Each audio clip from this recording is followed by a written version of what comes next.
Are you ready to get your feet wet? Because this is the Knowledge Pool, hosted by Gathering Information.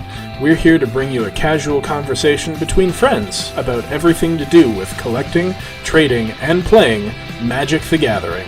I am Tams. I am Step. And I am Laura. So put on your bathing suits and dive right into the Knowledge Pool.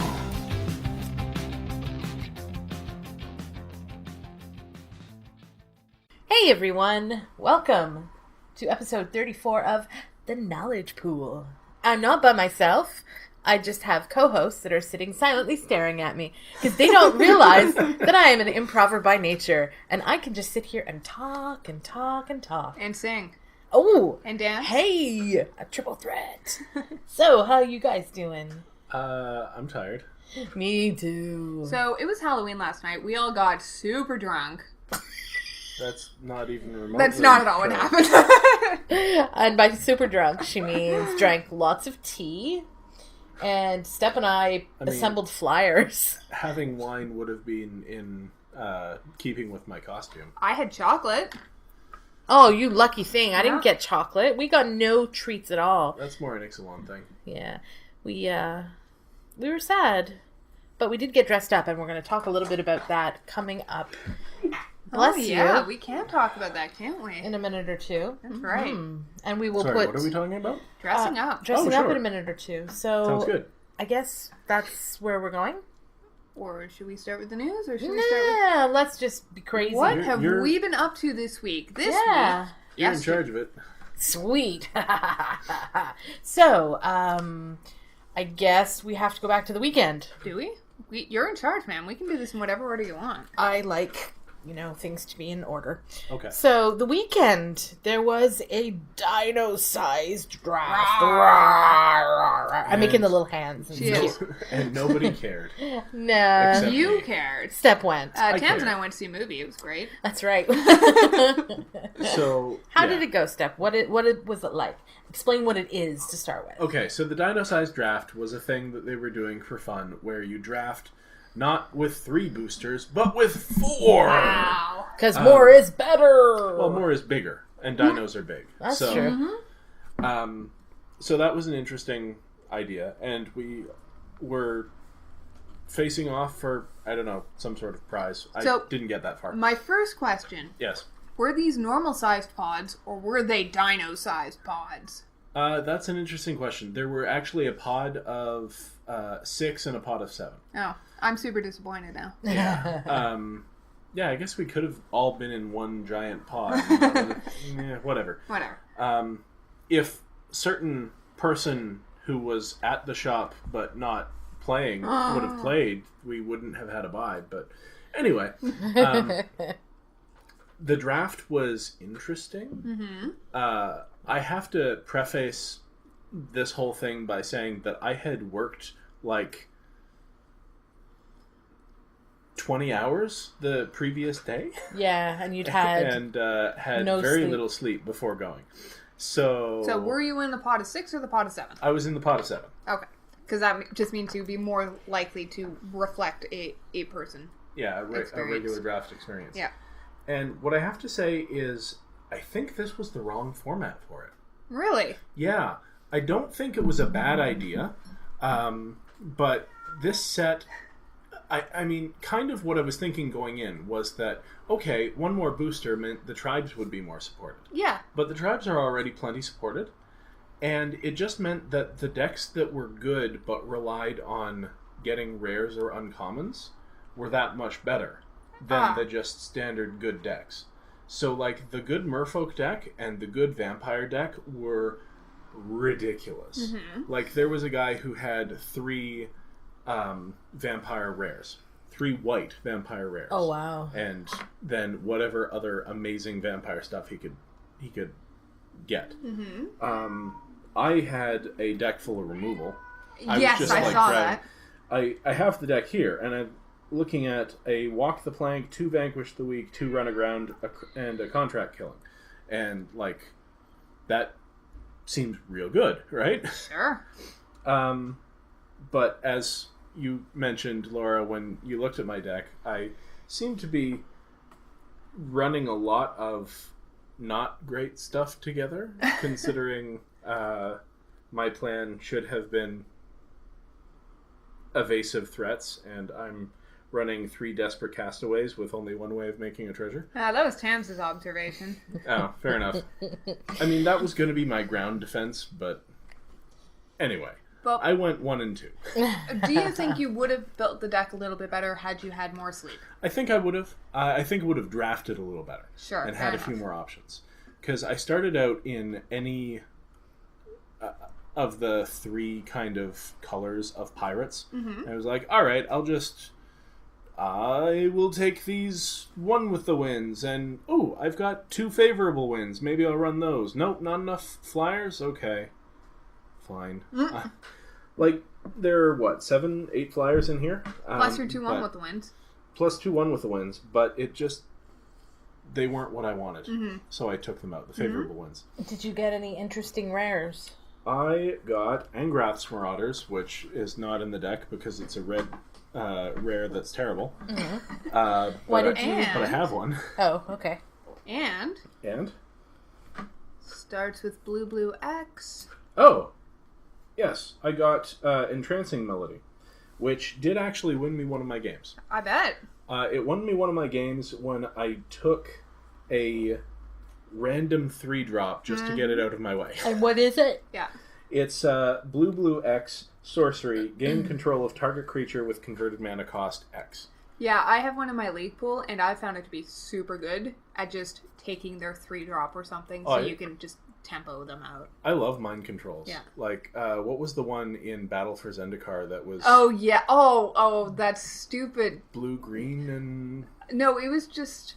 I think it was just blue. And it was just converge, so you got to take control of anything that had converted mana cost, like X or less. Was that not the one that Judge John was running a bunch of... I had 2 I think he had in my league deck. Yeah, he also had a couple. It was terrible. 4 and a blue converge, gain control of target creature with power less than or equal to... X, something like that. It was phenomenal. Well, especially because it's just, if it's a sorcery, it's not an enchantment. Right, so they can't...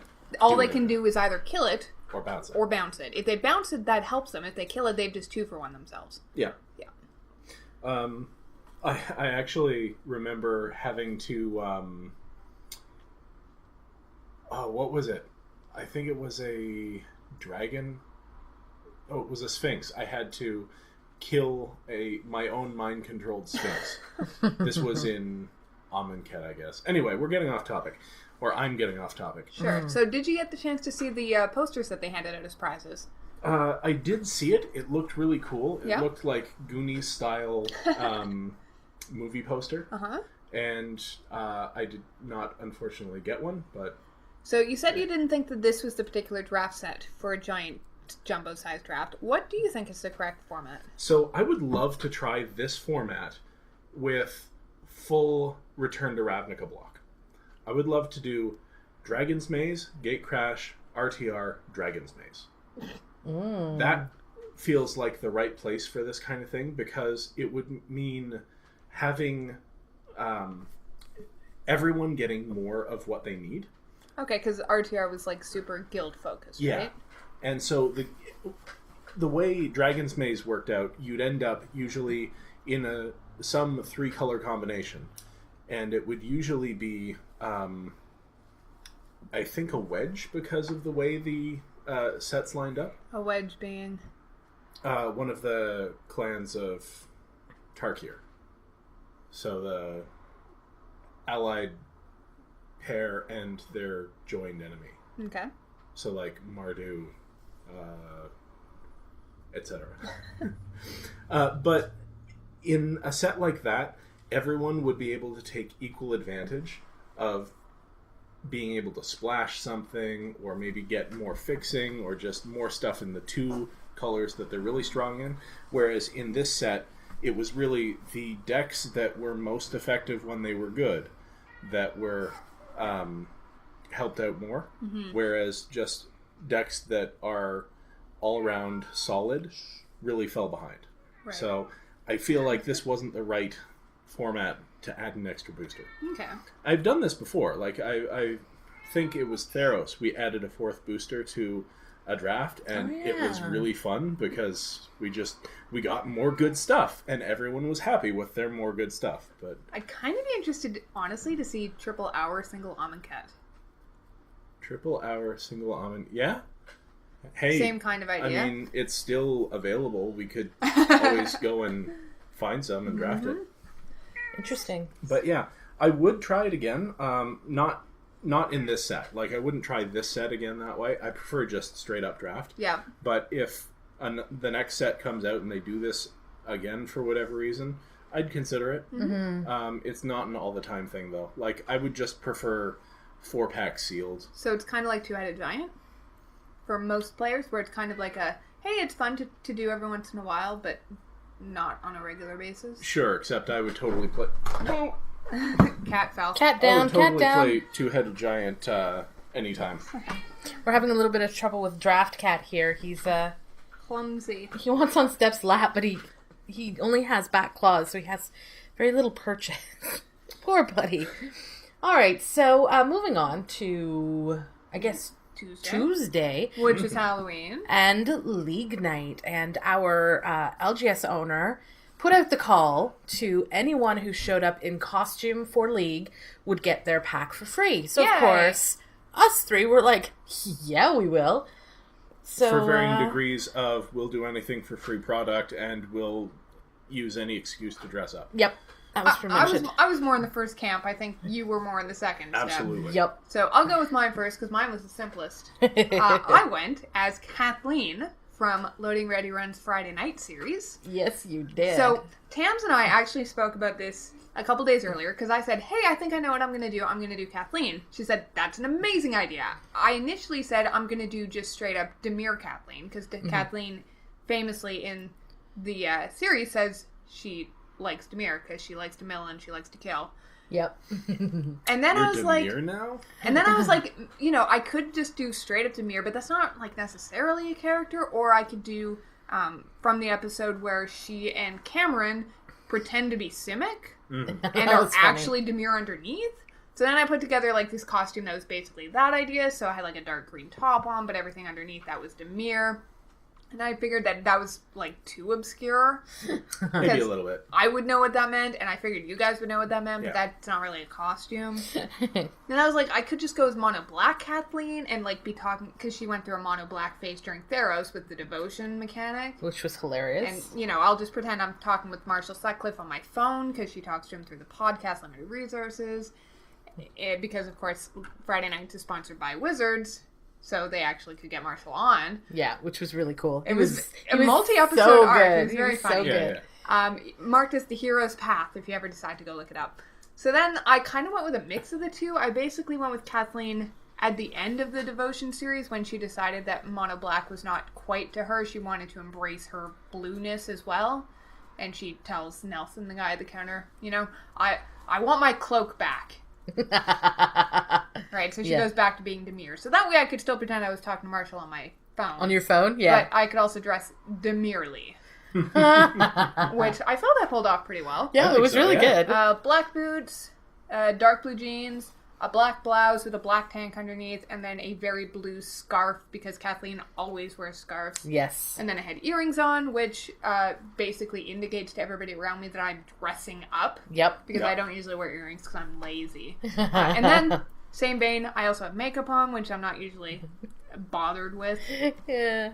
So that was my costume. Mm-hmm. So I decided that I was going to go with a version of Creepy Doll because I just love that card and it's fairly simple to pull off. So the outfit was a little bit different simply because I don't now Steph is singing Creepy Doll in my ear and it's making it very hard to think. So could you stop? So I wore a floofy kind of little girl-esque black dress and I did the same makeup as on the card art and I did my hair in pigtails with the same curls, so that was super fun and most people got it. One guy at the shop is like, are you Stuffy Doll? And I'm like, I heard that. No, that's a teddy bear. And he's like, yeah, but it's cool. Okay. Sure. Whatever. I think the flavor text on Creepy Doll is some of the best flavor text from the original Innistrad block. But I don't remember what it is. one night a child's doll went missing along with some kitchen shears and the town magistrate. It's cute. And then Stab, what did you dress up as? So I have had parts of this costume for a while because I've done the satyr thing, or fawn, or whatever you want to call them. Mm-hmm. But we decided to go the extra mile and dress magic related. So I became the Planeswalker villain Xenagos. Mm-hmm. And boy, was it fun. It looked a bit chilly. You know what? Those legs are so warm that it really compensates for external temperature elsewhere. Mm-hmm. Because you had a pair of professionally made costume legs, yeah. Costume satyr legs. Digiform fur with the legs. Cutest little tail. I kept pulling your tail. It was so cute. Yes, Salem High. And we went and got green fabric, and Step made a stencil and painted the gold symbols from the actual card art. I don't even know what you call that thing other than a belt sash thingy that he wears around. Skirt. Yeah. Sarong, toga. Yeah. And then your hair is already pretty much the same length, which was helpful. Yeah, Halloween is the one time of year that I always regret having cut my hair. Yeah. Because it's just a little shorter than I want. But, yeah, you can't do Audric. No, not anymore. And then you used red makeup and did the red handprint on your face and all over your chest. Mm-hmm. Yeah. And you were brave enough to be completely shirtless. And I made him gold. They look like hammered gold bracelets. Yeah, like from the cards. And I made that with clay. And the only thing I had to judge size on was a piece of paper. And it was very difficult. So they didn't fit exactly how I'd like. If you'd been home, it would have been better. Big, but they were fine. Yeah, so it turned out really cool. And we got our free product. Yay! Yay! Which was nice. But more than that, it was super fun to come out dressed as magic characters for... I was shocked and appalled at how few people at our local game show watch Friday Night Magic. Yeah. Because you guys knew who I was. And so did John. Judge John knew who I was. And then a couple other people, when I said, do you watch Friday nights? I'm Kathleen. They went... Oh, yeah, okay. Or at least they went, oh, I've heard of that. Yeah. And then Sean, our shop owner's like, yeah, I never got around to watching that. I was like, how could you do this to yourself?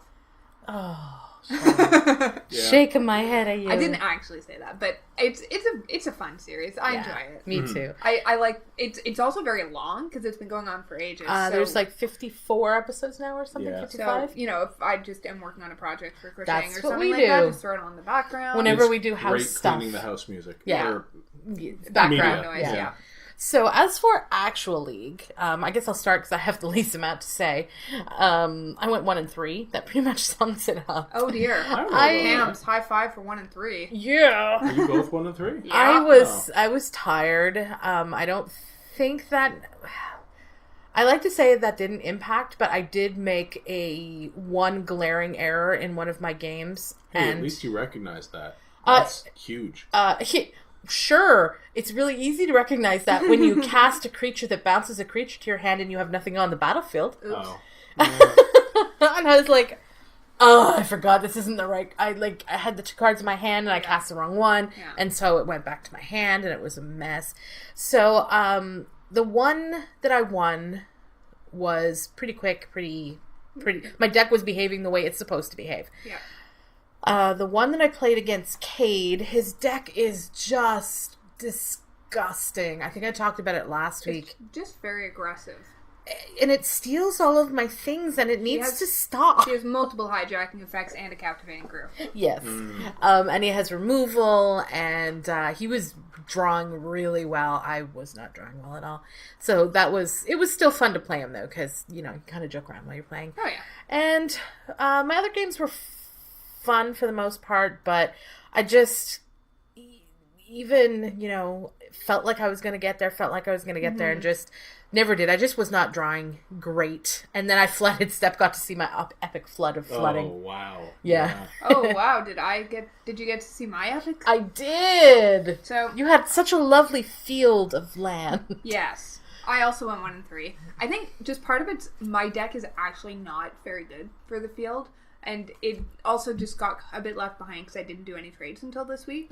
So a lot of other people had done trades. But again, it's just too spread out. Like, I don't have enough good cards in any particular color. So I definitely have stronger colors, which are what I'm running. But so I did some trades. We'll see how well it goes next week. But I kept a 4-lander with 2 Ixalan Diviners. That's the 2-drop Explore creature. I was on the draw, drew a land, played a land. Drew another land, played a diviner, drew a land. Oh. Drew a land, played a diviner, drew a land. Oh. Wow. And then I drew another land after that. Wow. We got to about turn 10, I want to say turn 11. I think just based on the fact that that's how many lands I had on the battlefield, I was not missing land drops. I drew 1 non-land card. Youch. Off of that many draw stabs plus the 2 diviners. Yeah. It was just awful. That's frustrating. So we'll see how it goes. I'm not too worried about it. I play League to have fun, not to win prizes. So yeah, me too. I'm enjoying the deck because, as you guys know, for me, this is not my normal deck. So I'm really, really enjoying it. So that's all that matters. But Stepford, how did you do? Well, Mono okay. Ds. So yes, I'm of course still running. I'm actually running exactly the same deck I ran last week because I had thought about swapping out colors and giving it a try in red and something else, but the green is just a little stronger than the other stuff, so I defaulted back to the same deck. Something to do on week 4? Yeah, absolutely. Well, actually, we'll get to my pack opening and how that might change things, but I went 3-1.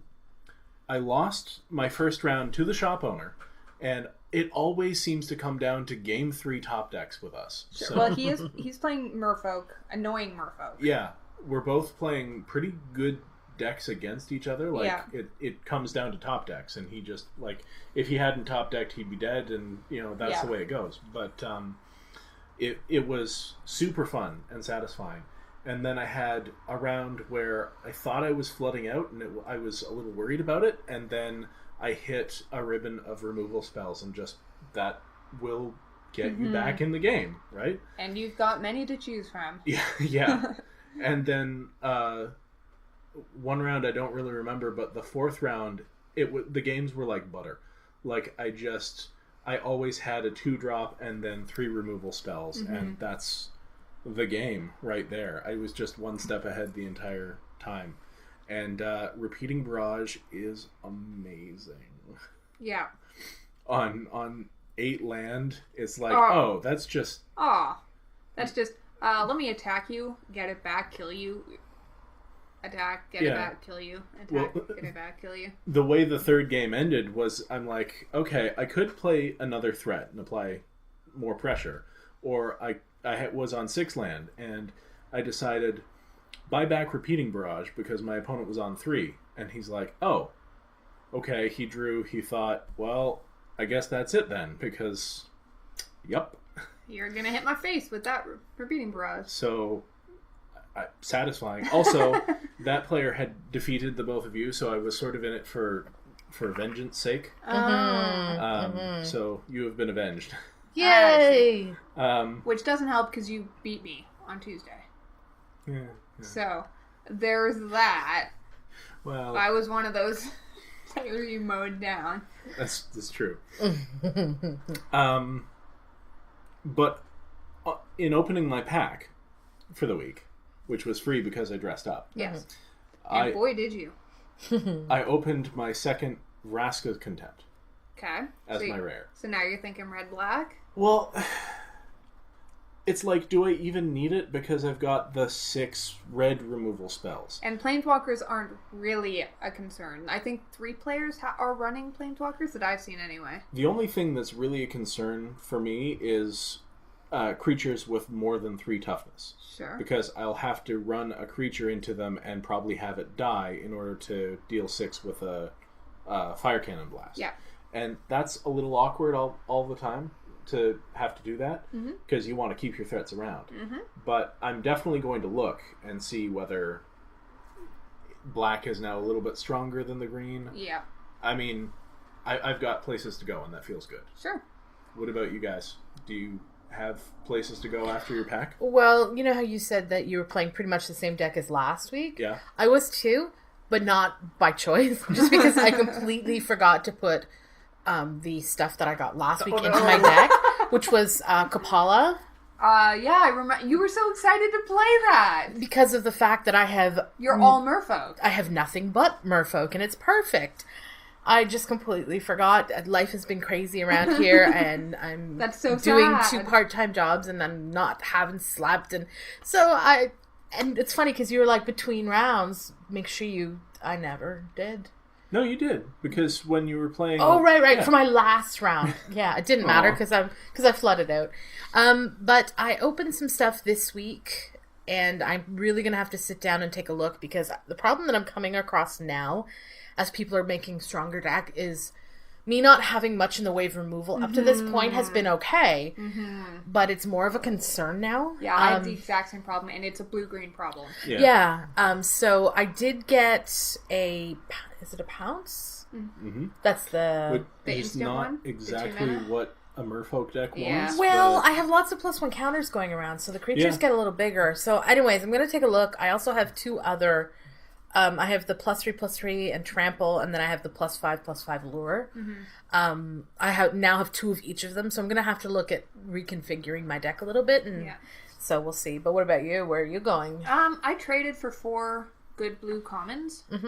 Basically, because blue is my best color. I figure even if I change, I'll probably still be in blue, and if not, then at least I've done some trades. Yeah. So I'm trying not to fall into the sunken cost fallacy. Yeah. Here by saying, oh well, now I'm in blue. I gotta stay in blue. So I just figure odds are I'm likely to either stay blue-green or maybe transition to blue-black of the 2 colors that I have. Well, if you've got any good red, I probably have Vraska's Contempt to trade. So, so I picked up 2 of the 2-mana merfolks that get flying when you have other merfolk. I picked up the 3-mana Mistweaver water trap dude. Tap Weaver? Yeah, the one that taps down a creature. Yeah, I'm running 3 of those. They're so good. Well, they're good, and they're 3-drop, and they allow you to push 3 damage, and I can bounce it. Yeah. So I also got another Siren Pirate, the 3-drop that explores when it enters the battlefield with flying. Oh, yeah. So I have 2 of those already. I love them. I have a Pirate's Cutlass in my deck, so it's great when I can just for free make a 3/3 flyer or a 4/4 flyer or whatever. So you've kind of got a plan. You just need focus. Yeah, the problem is, again, my deck just lacks a lot of the commons because I now have 4 of a lot of really useless cards. So I've got 4 Demolishes now. I've got 4 of the 6-mana 6/6 Tramplers. I have 4 Dive Downs, which is probably too many. Probably a couple too many. But I've also been running into the same lack of removal problem because bounce just is not the same. No. Especially in this format where they're just like, okay, I'll replay this dinosaur that deals 1 damage to everything. Yeah. And I'll get another enrage trigger and deal 3 damage to you. Ha ha ha. Right? So I'm thinking about maybe ditching a couple of the bounce spells, putting in more evasion and hexproof giving to protect the creatures that I do have from... Because everybody's got lots of removal at this point, except for the merfolk creatures, or merfolk people, basically. Yeah. So, just, try and survive a bit longer to kill them in the air. But we'll see how it goes. Yeah. All right, so shall we... I can't believe we're only 2 weeks in. I know. It feels like... On the other hand, we're almost halfway through. Yeah. I mean, if you don't count Makeup Week, because we're not actually doing It's true. any magic, we're halfway through because we had the opening tournament. A third to half, depending on how you calculate it. Yeah. Close enough. Okay. Yeah. You were saying? I was just going to say, I guess we should move along to News. Things that are in the news. Okay. Laura, News. take it away. All right, so first up, and if this is something that you're interested in, you will probably have already found out about it, but they have announced some changes to the Grand Prix and RPTQ structures. So for Grand Prix, basically what they've changed is the number of rounds on day 1, which is pretty important if you are ever at a GP. So for standard, what they're doing is only having 8 rounds, and in order to day 2, you need to get 6 and 2. Okay. Pretty simple. I liked knowing at the GP that we went that you needed to go, 5 and 4 or whatever to day 2, so that you mathematically could tell when you were eliminated, so you could just drop and do side events. Yeah. So I appreciate that they kept the same thing there. For limited, just because it's going to be a bit different for the number of rounds that you have, what they are doing is still having 9 rounds on day 1, but to keep it even with the standard GPs, they are cutting at the end of round 8. If you are 6 and 2 by the end of round 8, you are allowed to stay for the final round of the evening, and you are automatically invited back for day 2, regardless of how well you do in the final round. I wish I knew why standard was different from sealed in this. Like, why you need an I extra assume round. it's because you need to have 3 rounds, multiples of 3 for day 2 for limited GPs because you're drafting. Oh, so there's not an extra round. Gotcha. Yeah. So then if you are not 6 and 2 by the end of round 8, you will not day 2, you are not sticking around for the final round of the day. So that's basically how it works for GPs now. For RPTQs, all they did was increase the number of Pro Tour invites based on how large the RPTQ is. Man, do I want to go into an RPTQ this year. I bet you do. So that's basically all it is. You can look up the details online if you want. They also announced the promos. The promo for the GPs is Manavault. Mutavault, yes. Which is fine. It's, not it's a like... good card. It's not highly played, but it's, played. Yeah, it's played where it's played. The new art's pretty cool. And for the RPTQs... Oh, boy. It is foil alternate art, Noble Hierarch. And... it looks amazing. It looks super nice. And, of course, it's Noble Hierarch, which is a very expensive card and modern stable. Yeah. So... I want a 4 of them. playset of them. Mm-hmm. And I can afford 0 of them. Yes. So that's kind of it for those. If that's anything that affects you, again, you probably will already know. But next up, they announced the promos that will be for... the new Games Day, so the Store Championship for Ixalan, which is going to be a promo card for Rivals of Ixalan. That's pretty cool. So it means they spoiled a Rivals of Ixalan card, which is sweet. That's actually... There we go. So it is Galta Primal Hunger. Oh boy. So this is a 10 green, so 12 mana, legendary creature, Elder Dinosaur. Yeah, the Elder Dinosaur part's interesting. It's a 12/12. That's worth it, right? 12/12 for 12? With trample. Sure. So, yeah, but... No. Unplayable. But, what is it? Galta? Yes. Galta. Primal Hunter costs X... Hunger. Costs X less to cast, where X is the total power of creatures you control. So basically, if you control 10 power of creature, this costs you green. And anything beyond that does not discount it further. So it will always cost you at least green. So what I kind of want to do here is just run, like, Elf Tribal in Standard with This Is My Win Con. So there have been a lot of people, putting out, these are crazy combinations you can do. And if you're playing, like, Naya, basically, you can play, or even just red-green, there are multiple cards at 1 and 2 that reduce the mana cost of dinosaurs. Plus, they also have toughness. So you ramp those into, like, one of the medium-level dinosaurs, or... say the one that brings along a 3/3 friend and gives everything haste. Just for random example, and then the very next turn you play this guy and he has haste. That seems not bad. That seems alright, considering it's turn 4. Yeah, that does a good impression of Emrakul. Yeah. Like, it's not Emrakul, but it does a pretty good impression. So the good thing about this card, nowhere on it does it say cannot be countered. Yeah. Or hexproof. Or will survive a board wipe. Yeah. So I expect Settle the Wreckage to be a good card to play in Standard. Yeah, that's looking better to me. Yeah. Now. So that's that. They also revealed the card that's going to be provided to everybody who comes to the open house. Oh, this is beautiful. So this card is actually a reprint. It is Silvergill Adept, which is first seen in Lorwyn. So 1 in a blue for a 2/1 Merfolk Wizard, and as an additional cost to cast it, you have to reveal a Merfolk card from your hand or pay 3 mana. I think it's interesting that it's just reveal it from your hand, because for dragons, when they had the same clause, it was reveal it or control one. Well, that was the dragons thing. In Lorwyn, this was the whole thing. You could basically forecast creatures. Yeah. There were multiple cards that had that ability. So, I just think it's interesting because obviously it penalizes you for drawing this when you have nothing in your hand. Yeah. Unless you have lots of mana available. But anyways, when it enters the battlefield, which is, again, enters the battlefield, not cast, draw a card.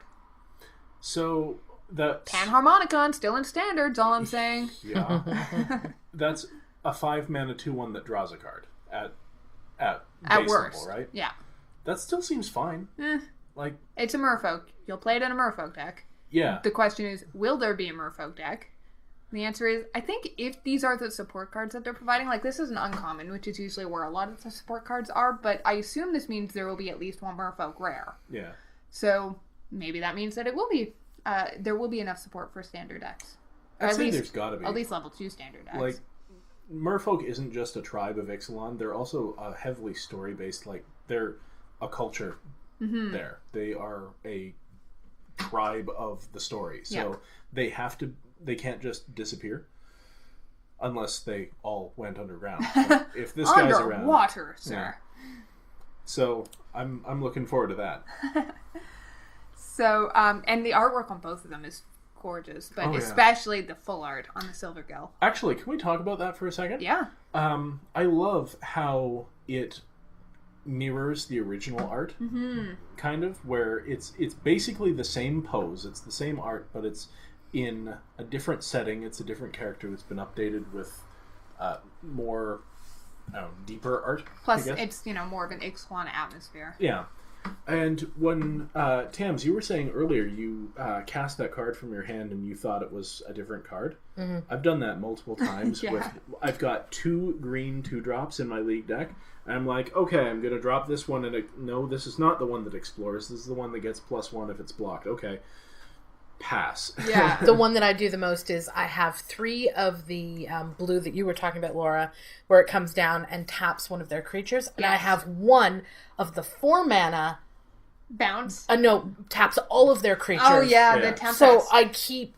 Oh, no, don't cast that one yet. Don't cast that one yet. No. And I think the problem is as much as they try to make the art different and distinguishable, and it is.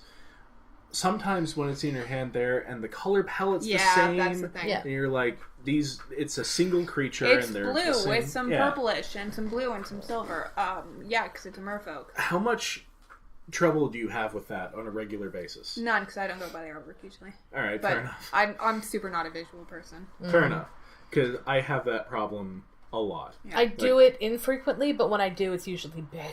Like that. Where I'm like, oh, I just wasted all of my mana and a whole turn to do nothing. In this particular set, I've noticed a lot of people who are like, wait, which one is that? For me, they've got several cards in mind. It's been the pirates, the black pirates, like the Dire Fleet. Oh, they all look the same. And and they all have the same name. Because they're all just Joe McPirate. And is this the 3 mana one or the 4 mana one? Or, So, I find it funny, like, obviously, the art is amazing and we love... Yeah, like, if you're just looking at the artwork, you go, oh, that's really nice, that's definitely a pirate. Yeah. Yeah. And then you look at multiples of them at once and you're like, wait, which one is which? And part of that is intentional to give the theme, too, like, pirates should look like they belong on the same ship. And merfolk should look like they're the same race. I don't know that there's a great answer for that other than paying more attention. Yeah, but at a quick glance, it should be a bit easier maybe to tell them apart. Anyway, let's carry on. Next up, they've announced a couple of the cards that are going to be in the From the Vault Transform anthology. So, what are they? Liliana, Heretical Healer. This is the Origins Flipwalk Planeswalker that nobody played, and nobody still plays except in a bit of Commander. Yeah. This was like a really cool card. But... Yeah, it's cool, but it doesn't do anything. It was also the only walker in that set that I actually got a playset of, just from drafting. Oh no! Yeah. So there's 4 of those in our binder, and you one wish they were a Jace. Nissa. Oh yeah, yeah. See, I think the thing is just that Liliana doesn't do anything on the front side. She only does something if a non-token creature that you control dies, and then aside from flipping, all she does is create a 2/2 zombie token. Jace lets you loot. That's great. Nissa ramps you. I mean, she at least goes and gets you a forest into your hand, which is great because that's what you need in order to flip her anyway. I mean, she doesn't even belong in aristocrat style decks because they're don't tokens. need her. Yeah, like Chandra pings something. Yeah. Which is good. Like all of them did something except for her, and she doesn't do anything, and when she does something it's just not enough. And then you flip her, you're like, wow, all the other Liliana Planeswalkers are so much better. Why am I playing this one? Yeah. So that's, I mean, it's fine. Just this is not necessarily the from the vault transform flip walker everybody was looking for. So I'm not a fan of shipping Liliana and Jace, but I think this particular Liliana and Jace Cunning Castaway should go far away and be together far away. Well, they haven't, or at least I'm pretty sure they haven't yet shown all of the other cards in the From the Vault, so maybe there will be a Jace in there somewhere. I doubt it. I doubt it too, but... You'd think they'd do one Planeswalker? Maybe, but is that really the one they want to go with? Yeah. So anyways, they've also announced Delver of Secrets, which is pretty big. It was the obvious choice. That's true. I mean, there are only so many powerful From the transform cards, which is why nobody thought Liliana would be one of them. Yeah. But Delver of Secrets, definitely one that everybody thought of. And that is blue, so that could be part of the reason that they didn't do Jace as the Planeswalker. Maybe, but the third card is Huntmaster of the Fells, which is a red-green card. Yeah, so we've got a there's still black card, several other cards left to go. A blue card, a red-green card, so we need a white card. It's going to be the 1/1 vampire enchantment from Ixalan. Oh yeah. Sure. I actually wonder if there will be any of the flip cards from Ixalan, just because they are in fact on theme. Yeah. But were they too recent to go into the From the Vault? I don't know. And if they weren't, would they put them in anyway, or one of them?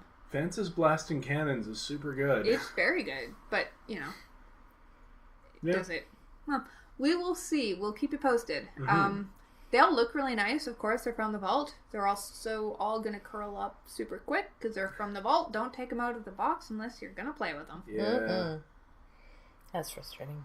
And other than that, just a couple quick things. The arena stress test invites have gone out to select advanced participants who signed up for the beta.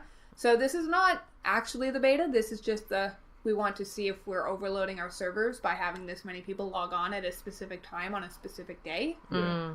And so that will just give them more information about their servers. After that, they will be doing some beta stuff, and then they'll be inviting more people in and doing more beta stuff, etc., etc. That's how the beta process works. Mm-hmm.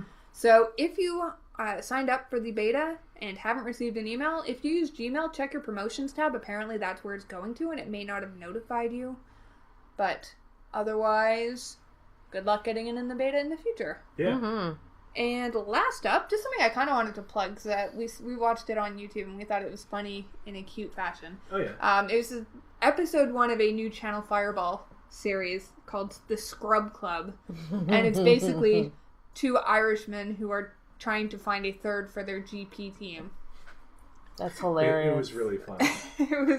It was, and it was not, no particularly big names for Channel Fireball.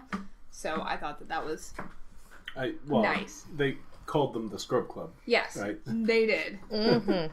So if you're at all interested, check it out. It's only about 5 minutes long, and it was an entertaining 5 minutes, I'll say. Yeah. Absolutely. So that's pretty much it for news. So where do we go from here? Well, you had Fearless something. leader. You had something you wanted to do, I think, Stefford. I did? Mm-hmm. Involving a magic card. Oh, right. Huh. I thought this was going to be the ending thing. Well, this may be the ending thing. Yeah, we're getting kind of close there. Fair enough. We talked about League for ages. So, what are we doing again? So I have before me a magic card from Random Set. Yes. I'm going to read to you what's in the text box, and you're going to tell me all the other stuff that you think might be about it. Sure. So this is a creature. It's a 1/1. And whenever it becomes blocked, you draw a card. And whenever it deals combat damage to a player, you put a +1/+1 counter on it. Gotta be blue. Yeah. 2 and a Right, blue, 1 and a blue. I don't know. What do you think, Tams? It is only a 1/1, but blue is known for evasion and it gets bigger. Mm-hmm. And does it draw a card the first time? When it becomes blocked, you draw the card. When it deals combat damage to a player, you put a +1/+1 counter on it. So it's sort of darned if you do, darned if you don't. I mean, maybe it's Simic, but I'm gonna go with blue. I think it's blue as well. Oh, wait, didn't he say something about how this might not be not one color? It's true. Or something? There were a lot of double negatives involved in that statement, and I wasn't paying attention. That's fair. Also, don't just try to, design the card as it is. Tell me what it should be like. I think that this reminds me a lot of the Jessian Thief from Origins, the prowess one. All right, yeah. So, I'm going to say it's a rogue. A rogue. Fair enough. I don't know if that's true or not, but I don't think? care. Rogue sound... Rogue sounds good because it kind of sneaks in and does his thing. That's right. I actually think I know what card this is, but that's okay. I tried to pick an obscure one, but it's also a good one, so... Yeah. So, alright, so we're going with a rogue. I think it costs 3 mana in total, because otherwise that would be too good. Tams? It's a 1/1, right? Yep. Mm-hmm. I don't think I want to pay much more than 3 for a 1/1. I don't care how good it is. We'll go with 2. Alright. No. 1 blue-green. No. We'll go with 2. Sure. 2 what? So, Blue. It's just going to be just blue. Ooh, interesting. I'm going to be crazy. Alright, so I'm going with... I'm not going with human rogue, because humans in blue don't usually get counters to put on themselves. I'm going to check for errata on this card. Now I'm concerned. So what do you think it is? A fish? You know what? I'll go with Merfolk Rogue.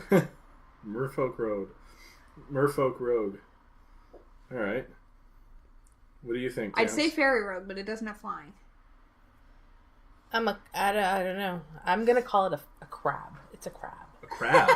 Yes. A crab rogue? It's probably not a crab, but You're I think probably it right. should be. Well, can't you picture him with his little pincers and a little, pirate patch on his eye, on his, beady little tentacle? No. Stalks? Stalks? Yes. Yes. No, I'm with you on the imagery here. If we're talking about flavor, I think that's awesome. Okay, so if it's a crab, it costs blue, and if it's a merfolk rogue, it costs 2 and a blue? Yes. What is it? Alright, so Slith Strider costs 1 blue, Ooh, I was close. and Yeah. it's a Slith.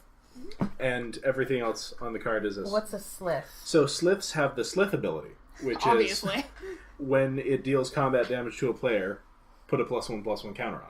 Never heard of it. Yeah, it's called the Slith ability, probably because of this card. It should be a crab. Okay. Just Slith, for cuteness. I think it's originally from Mirrodin. Let me check that. I like how Mirrodin. between us, Tams, you and I were exactly in the middle on the mana cost. Yeah. Uh-huh. And neither of us were trying on the creature type, nor No. would we have guessed Slith to begin with, I Nope. don't think. No. I've never heard of it, so no. That It's a was pretty funny. sweet card, though. This particular one is from the Jace versus Vraska dual decks. So Oh, interesting. Okay, so before we wrap things up, I have a question for you two guys Okay. to answer. We sometimes, delve into other topics. Mm-hmm. So, off the cuff, there's meaning behind it because I encountered something this week when I was playing, and I wanted to see what you guys thought. Uh-huh. What is the line when you're playing between sportsman-like behavior and, and casual play? Boy, I had exactly something like that come up on Tuesday as well. So, I mean, in Magic, we really follow rules. Yes. But we do tend to sometimes, assume there are shortcuts made. But is there a line that you draw where you're just like, no, you've got to go through that motion for that to be a thing? So where does it sit for you guys? I'm sure we'll both agree it depends on the level of the event that you're playing. Absolutely. Yes. For sure. But let's talk like casual... either League or Friday Night Magic or something where there's still prizes on the line eventually. All right, well, let me give you an example of something that actually happened on Tuesday that was exactly at the line for me. Like, I almost, like, it just was enough to kind of ruin the mood a bit for me, but not enough that I felt I was going to say something, so it was, like, exactly on that line. And it was just a player who I'd never played against before, right? So, automatically that... in my mind, just means that you stay a bit closer to the rules just because you don't know where your opponent's comfort level is. The rules make it safe. Yeah. He plays a 3-drop, and he has 5 mana available, leaves black up, moves to attack, realizes that the creature he's going to attack with has an activated ability that costs red and a colorless, and untaps his red or taps one of his black. Without asking. Oh. So that's the thing. If he had asked, I probably would have said sure. Yeah. The fact that he didn't even ask, having never played me before in his life, was enough to make me unhappy to keep playing with him, but not enough to make me call a judge. Yeah, it's one of those, like, oh, you must be a kitchen table player kind of things. And it's feel bad because if they are a kitchen table player, then you just kind of have to accept that they don't know better. And if they're not, then they're just being a jerk. Yeah, so, I mean, you can say something, which I certainly thought about doing, but League is kind of a casual thing, and it's... Absolutely. Yeah, and it's supposed to be inviting, right? So that one's really hard for me because I have on...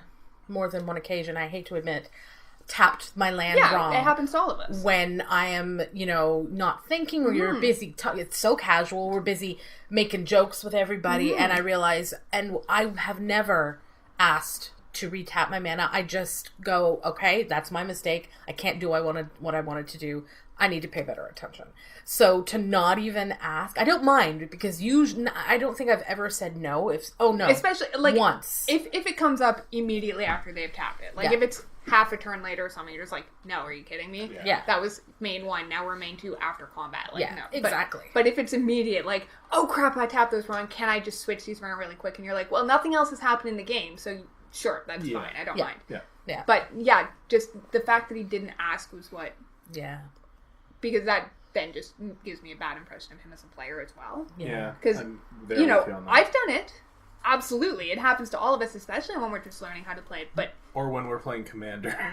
Sure. But, it is something that if you do that as a player and you decide that it's something you want to try and undo, like, whoops, haha, is it okay if I do this just so I can play my 2-drop or whatever? I would always ask. Yeah, me too. Yeah. Even if I knew really well the person who I was playing against. Yeah. Do you have strong opinions? And I would happily accept it if they said no. Yeah. Is the other thing. Yeah. I agree with Laura on that, and the only story that I can think of is sort of the same as the one I think you're going to tell, so I'm just going to let you... Yeah, so I was playing against somebody I've never played with before at all, and we were at a position where I knew as he swung in, I had only enough to block X number of creatures. 2 would be unblocked. He had the mana to use his put a +1 counter on stuff. I was unaware because he hadn't been consistently using it even when he had mana up. So there's a good chance that he's not going to remember to do it. I don't know him. I don't know how he plays. He swings in. I said, I'll let you know when I've made my decisions because I often like to, You often like to say, I'll let you know. Because I don't want people just jumping, right? Yeah. So I say, I'll let you know when I've made my final decision. And I'm like, okay, block like this. He goes, okay, and you're dead. And goes to start moving. I'm like, whoa. How am I dead? Well, you're dead. I'm like, okay, but how am I dead? I don't understand what you're talking about. Oh, I'll put a counter here. I just need to put a counter here and a counter here. I said, so do that. You have to do that. Yeah. I said, you have to tell me what you're doing because I don't understand what you're talking about. And even if I do understand, I'm not just going to tell you how to beat me. You have to tell me how you're going to beat me. Yeah. Yeah, and for me, that's the line. You have to do the thing. Or at least say, 8 mana, counter here, lethal. But not even. It's just, you're dead. And I was like, ah. And there had been a couple of instances like that where he was not clear in his play. And I'm like, whoa, wait, what are you doing? Oh, well, I'm doing this. Well, I don't read minds. So you need to be clear. But that's super important because if he was putting the counters there, you might very well have had a response. Yeah. Or whatever. Yeah. And then he looks really dumb. Yeah. But you can't just assume that you're going to win the game. And that's what, actually, I was playing against Marco during a Modern Masters draft. And he's like, okay, so I have to top deck a 2-drop to win here. And he's like, draws it, and he's like, 2-drop. I'm like, so what, you gonna cast it? Because you have to cast it. And then he's like, okay, fine, I cast it. And then I untapped and played a burn spell and killed him. Yeah. Because, like, you can't just show me that he has this card. I have cards in my hand, too. Yeah. Right? Yeah. And honestly, even if you have no cards in play and you're tapped out, or you have no cards in hand, you're tapped out, it's kind of rude to just go like, you're dead. It's like, no. How am I dead? Yeah. And I bring this up also because we do have people that are newer players listening. Sure. And for those of us who have been playing for a long time, sometimes these things are just indicative of using a shorthand or just assuming that the player you're playing against is on the exact same page as you are and knows exactly what the only play is, so they know that's what it is. And that's fine. But I can't assume that you're going to remember something and you don't know what I have in my hand. Yeah. So. And I also don't assume that I'm going to win. I might assume it, but I'm going to go through the motions and then lose horribly. But I also don't assume I'm going to lose because sometimes your opponent makes that mistake. Yeah, or they just don't notice something on the board. Yeah. Or they, in their mind they tap this way, but they actually tap this way. Or they're busy thinking, crap, I forgot to pick up milk. I need to grab it on the way home. Yeah. I mean, you never know. There are always things, especially in a casual environment, in a casual game, that can pull you out of intense concentration that sometimes you need. And it's just that one moment of distraction that can make you forget what you're doing. I think one of the best habits, I think actually the best habit I got into when I was playing Magic, like just learning how to play and stuff like that, was just announcing everything. Yeah. Like, I say, okay, draw a card for turn, play a land for turn, I'm going to cast this spell, move to combat, here are my attackers, I have no responses, do you have any responses? Okay, damage resolves. Like, I walk through everything, in part just because I don't particularly care to win a game where my only way of winning is for my opponent to make a really bad misplay because they don't know enough about the game state. Yeah. Right. But also just, it makes it very clear to everybody what's going on. Yeah. So, including to myself, it makes me remember, we're still in the declare attackers phase. Like, things can still happen. There's still a priority change, that sort of thing. It's not just, well, I'm attacking. Hope you didn't have anything to tap down a creature before I move to combat, because we're in combat. Yeah. And I generally also declare things as I go along. And it's funny, I was playing somebody this week who I've never played against. I've seen him in the shop. He's really, really nice. But we must have sat there for 3 minutes before I said, do you have anything else? He's like, no. And I'm like, oh, well, you didn't say And turn or go ahead. And he's like, oh, sorry, I only have 1 mana open. And I'm like, yeah? but? So it was really funny. We both laughed and he's like, sorry about that. But it helps to talk things through. Yeah. I actually had a situation in the Dino draft where my opponent went to swing with everything. I'm like, hold up before combat. Yeah. And the thing is, that gives away so much information. Because you have to give your opponent a chance to respond before you declare attackers. That's just how the game works. That's how priority works. But if you already tell your opponent who's attacking before they get the chance to respond, they can make you back up. Yeah. And then respond knowing what you had intended to do. Well, and the thing of it is, like, he didn't attack the way I was assuming he was going to attack. So I could have rethought things. Yes. But I had the mana open. I had a flash creature. I was going to do it. Like, that was my whole play. And it turned out that he decided not to attack after. Wow, what a surprise! So yeah, it's interesting that way. So it's a fun and deep game. So. Yeah, thank you guys for coming along on this interesting little journey. Yes. So if you did anything exciting at your shop for Halloween, ours just happened to fall on League Night, but I know some people do like Commander events on Tuesday and stuff. Show us pictures. Yeah, I'm going to post the pictures that we have up on our Facebook page. Yeah. And the links are down in the description. So. Hold on, guys. We forgot something. What? What's happening on Twitch this weekend? Oh, yes. We're going to try and do a new segment called What's Happening on Twitch this weekend? Or, a streaming platform. What should you be following in Magic this weekend if you have nothing to do but sit at home and crochet? Yeah. Not that I'm saying I'm doing this only for me. So this week is Pro Tour. Yes, it is. So that's pretty much the long and the short of it. So if you are interested in seeing some of the Pro Tour coverage... You can check that out on Twitch. Absolutely. You can. Well, we'll see how it goes. It'll be interesting to see if any of the big teams have been kind of hiding a breakout deck for the format that nobody's seen, even though we've had Nationals and Worlds and several GPs and several SCG Open events since the format has launched. So I hope somebody does. I liked the intent of this whole pushing the Pro Tour back to give everybody stores a chance to brew, like regular Joe's chance to brew. Yeah, in theory, I liked it for that. But it turns out it has been less than inspiring. It's kind of a buzzkill. Yeah. Oh well. So what do you do? I'm always bringing us down at the end So of the that's show. okay. If you don't want to watch it, tune in next week where we will tell you what happened. Absolutely. So until next week, thank you so much for spending time with us. And Bye. have fun. Bye.